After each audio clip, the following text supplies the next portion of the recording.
Breaking news చూస్తున్నాం. Air India విమానానికి భారీ ప్రమాదం తప్పింది. హైదరాబాద్ నుంచి థాయిలాండ్కు బయలుదేరిన ఎయిర్ ఇండియా విమానం ప్రమాదానికి గురైంది. ఫుకెట్ ఎయిర్పోర్ట్లో రన్వేపై బలంగా ల్యాండ్ అవుతున్న క్రమంలో ల్యాండింగ్ గేర్ ఒక్కసారిగా విరిగిపోయింది.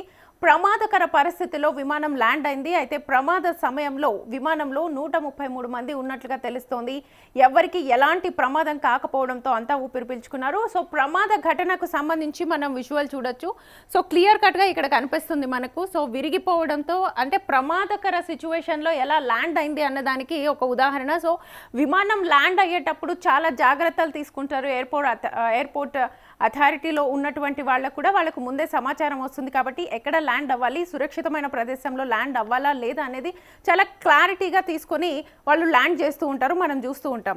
అయితే ప్రమాదకర పరిస్థితుల్లో ఇది ఎందుకు ల్యాండ్ అయింది అనే దానికి సంబంధించి గేర్ బాక్స్ విరిగిపోవడంతో ఇలా ల్యాండ్ అయిందని చెప్తున్నారు. సో దానికి సంబంధించిన విజువల్స్ చూస్తూ ఉన్నాం మనము. ఆల్మోస్ట్ దానికి రన్వేకి రాసుకుంటూ కిందకి వచ్చిన సిచ్యువేషన్ కనిపిస్తుంది. సో ఇంకొంచెం ముందుకు వచ్చి ఉంటే అక్కడ మేబీ అగ్ని ప్రమాదం జరుగుండొచ్చు. సో ఫైర్ ఎగ్జిస్ట్ అయ్యే ప్రమాదం అయితే కనిపిస్తుంది. సో మనం ఈ విజువల్స్ చూడొచ్చు. సో అయితే ఎయిర్ ఇండియా విమాన సర్వీసుల్లో ఇప్పటి వరకు మనం చూసాం చాలా లోపాలతో ఫెయిల్యూర్ అవుతూ వస్తూ ఉన్నాయి కొన్ని. సో ఈ మధ్య కాలంలో ఇంతకు ముందు జరిగిన ఘటన ఏదైతే ఉందో అహ్మదాబాద్ ఘటనలో కూడా ఇలాంటి సాంకేతిక లోపంతోనే ల్యాండ్ అవుతున్న సమయంలోనే అతిపెద్ద ప్రమాదానికి గురైంది. ఆ విజువల్స్ ఎంత దారుణంగా ఉన్నాయో అప్పట్లో మనం గుజరాత్లోని అహ్మదాబాద్లో జరిగిన ఎయిర్ ఇండియా విమాన ప్రమాదము మనకి చూస్తేనే ఒళ్ళు గగురు పుడుస్తుంది. దేశ చరిత్రలోనే అత్యంత ఘోరమైన దుర్ఘటనల్లో ఇది ఒకటిగా నిలిచింది. సో సర్దార్ వల్లభాయ్ పటేల్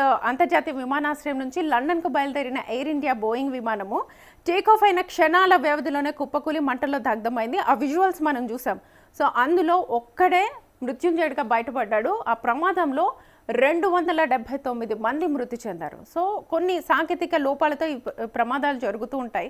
సో విమానంలో సమస్య తలెత్తడంతో పైలట్లు అత్యవసర పరిస్థితిని ప్రకటించే మేడే కాల్ అయితే ఇచ్చారు. సో పైలట్లతో మాట్లాడేందుకు ఏటీసీ విభాగం అప్పటికీ ట్రై చేసింది, అయినా సరే స్పందన రాలేదు.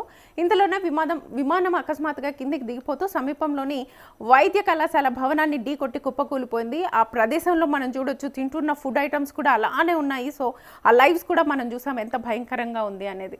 సో విమాన ప్రమాదం జరిగినప్పుడు గాల్లో ప్రాణాలు గాల్లోనే పోతాయి. సో చాలా మందికి అయితే ఈ ప్రమాదానికి సంబంధించి అత్యవసర పరిస్థితుల్లో ల్యాండ్ అయింది. అత్యంత ప్రమాదకరమైన సిచ్యువేషన్లో ల్యాండ్ అయింది. సో పైలట్ విమానాన్ని తిరిగి రన్వే పైకి తీసుకొచ్చేందుకు అది ప్రయత్నించేలోగానే అది కుప్పకూలిపోయినట్లుగా భావించారు. అంత నిమిషం వ్యవధిలోనే ఈ ప్రమాదం జరిగింది. సో ఘటనకు సంబంధించిన దృశ్యాలు సీసీ కెమెరాలో అయితే రికార్డ్ అయ్యాయి. ఫ్లైట్ రాడార్ ప్రకారం విమానం 625 అడుగుల ఎత్తులో ఉండగా ఏటీసీతో సంబంధాలు పూర్తిగా తెగిపోయాయి. అహ్మదాబాద్ గుజరాత్ ఘటనకు సంబంధించి మనం మాట్లాడుకుంటున్నాం.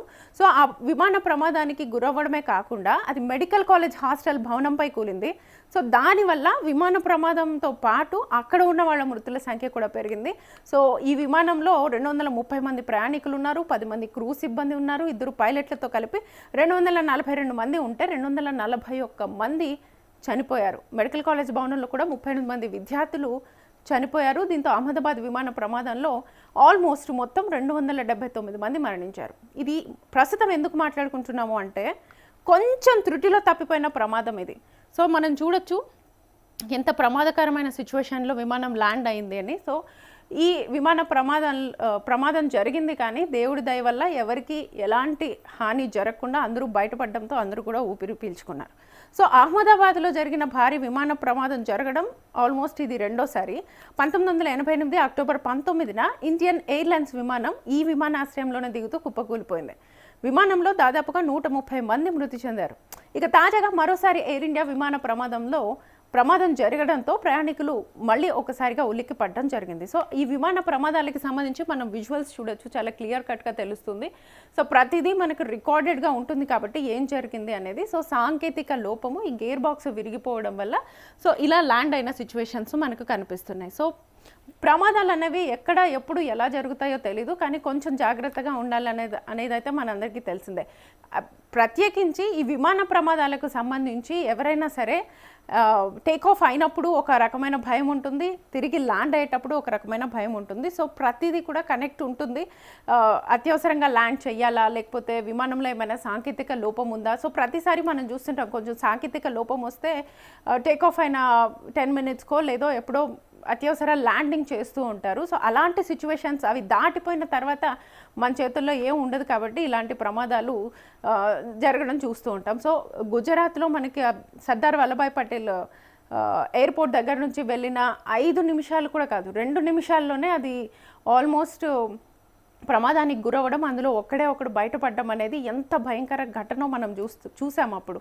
సో మళ్ళీ అదే తరహాలో ఇలాంటి ప్రమాదం త్రుటిలో తప్పిపోయిందని చెప్పొచ్చు. సో దానికి సంబంధించిన ఫొటోస్ మనకు క్లియర్ కట్గా కనిపిస్తున్నాయి, ఒకసారి చూడొచ్చు.